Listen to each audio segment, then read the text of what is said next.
Bueno, muchísimas gracias, muy buenos días a todos los presentes, muchas gracias a Guillermo Lustó y al Instituto Interamericano por la Democracia por esta invitación, a Carlos Montaner por la presentación. Vamos a conversar, yo también después quisiera escucharles más que nada a ustedes para yo alimentarme sobre qué es el socialismo del siglo XXI.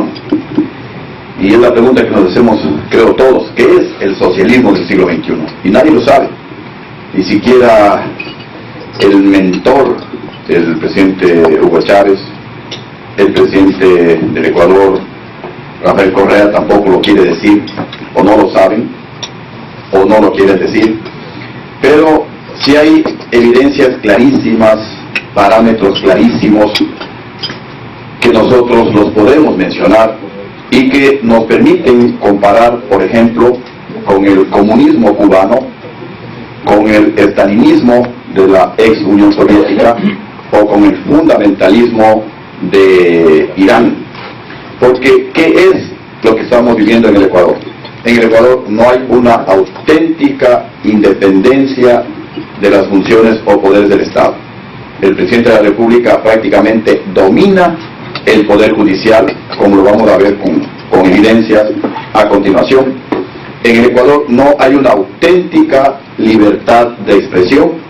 El presidente de la República prácticamente se ha apoderado de cuatro canales de televisión, más el canal público tiene como 5 canales de televisión que los usa en su beneficio y para desprestigiar, para atacar a los que pensamos diferente al presidente de la República.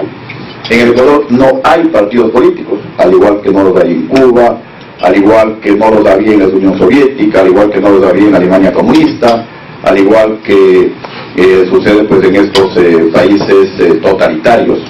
Los partidos políticos en el Ecuador tenemos que, en un ambiente hostil, que nuevamente recolectar afiliaciones para reinscribirnos en el Consejo Nacional Electoral. Y decía un ambiente hostil porque a la gente le atemorizan, la gente tiene miedo de afiliarse, en este caso con nuestro Partido Social Patriótica, porque a la gente pobre, a la que recibe el bono de la pobreza, que son $25, le dicen: si te afilias a Sociedad Patriótica Lucio Gutiérrez, te quitamos el bono. Si te afilias, te quitamos el bono de la pobreza, el bono de la vivienda. Si es del sector público y se afilian, en este caso a la Sociedad Patriótica, los sacan del sector público. Si es un microempresario o algún mediano empresario, si te afilias, te perseguimos con el SRI. Es decir, hay un ambiente hostil, hay un ambiente de terror para que la gente democráticamente y voluntariamente tome una decisión de apoyar a un determinado grupo político. En el Ecuador estamos viviendo pues esos síntomas que se vivieron en los países que yo había mencionado. Y también creo que otra pregunta interesante e importante es: ¿a dónde va Rafael Correa? Yo acabo de venir de Washington, igualmente algunas conversatorios, reuniones como este o como esta, y algunos decían ahí, algunos ex embajadores de Estados Unidos en el Ecuador: pero Rafael Correa no es como Hugo Chávez. Rafael Correa se está distanciando de Hugo Chávez. Lamentablemente, en nuestra visión y de nuestra experiencia, Rafael Correa es igual o peor que Hugo Chávez. Rafael Correa no tiene autonomía de decisión en este modelo totalitario del socialismo del siglo XXI. Rafael Correa no es más que un títere de Hugo Chávez. El presidente Hugo Chávez le dice a Rafael Correa: peleate con Colombia, y Rafael Correa se pelea con Colombia. Le dice: invítale al presidente iraní a tu posesión, y lo hace.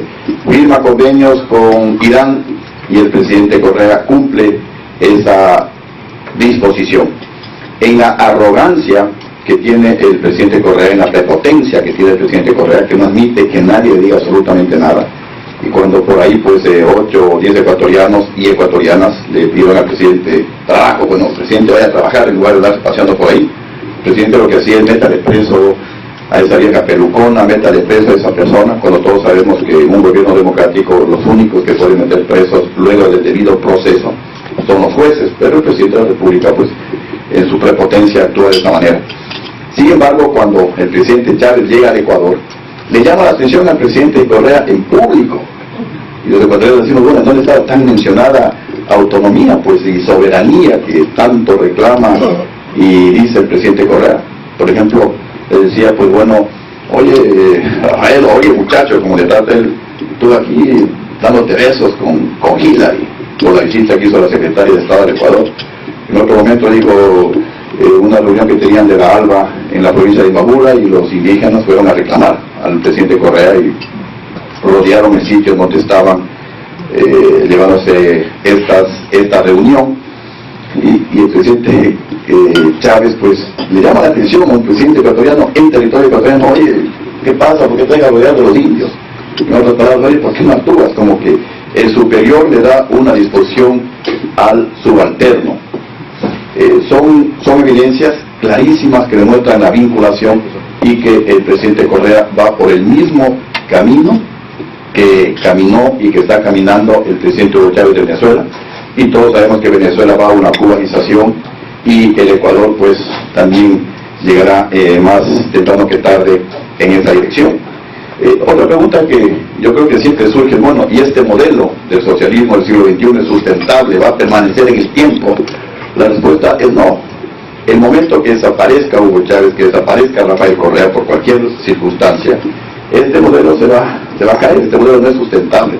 Entonces habremos perdido, no sé, los ecuatorianos 4 años, 10 años, 15 años, no sé cuánto tiempo se queda el presidente Correa en el poder, que va a ser pues un tiempo realmente lamentable, una pérdida para la democracia, para todos los ecuatorianos, para la región andina, para América Latina, y hoy día pues para el mundo democrático entero.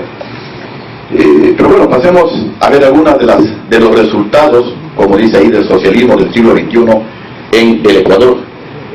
Miren, ahí y traje algunas tomas de periódicos, porque los periódicos, la prensa, son los que de alguna manera mantienen todavía alguna independencia, alguna posibilidad de decirle al Ecuador y al mundo lo que está pasando en nuestro país con el socialismo del siglo XXI. Y ahí está el socialismo del siglo XXI, sinónimo de corrupción. Esto se publicaba en el 11 de junio del año 2007 en el periódico El Universo. Patiño y Ceballos aparecen en un video revelado ayer. ¿Qué decía en ese video? En ese video, lobistas de los tenedores de los bonos de la deuda externa ecuatoriana le recomendaban al ministro Patiño de Economía del gobierno de Rafael Correa, el actual canciller, que le mienta al Ecuador y al mundo diciendo que no va a pagar el Ecuador la deuda externa, pero que la pague. Y este video pues salió en el mes de junio. Se filmó aproximadamente en los primeros días del mes de febrero, porque los servicios de la deuda externa, si no me equivoco, el Ecuador los pagaba por el 13, 14 o creo que 15 de febrero. Entonces el video debe haber sido filmado en los primeros días del mes de febrero.